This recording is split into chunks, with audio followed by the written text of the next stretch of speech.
How to link people to TikTok. Hello everyone, this is Lisa from Create, Login and Delete. Now let's get started. Launch your TikTok app. Make sure you have already logged into your account. You will land to the For You page. Now at the bottom you're going to find different options. Click on the option of profile. With that you will land to your profile page. After you land to your profile page, at the top right corner you will find 3 bars. Click on it. Different options will appear. Click on the option of settings and privacy. Different sections will appear. Under account, you will find the option of balance. Click on it. Now in this page, you're going to find all of your TikTok balance. If you have a balance, you will see the option to withdraw. Tap on it to proceed. Then you will be prompted to add a new payment method. Select your country or region where PayPal is registered.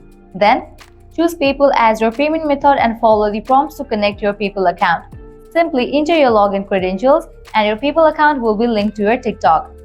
And that's it. You can now withdraw your TikTok earnings directly to your PayPal account. So this way you can easily link your PayPal to TikTok. I hope this video was helpful. If it was, don't forget to smash that like button and subscribe to our channel for more such content.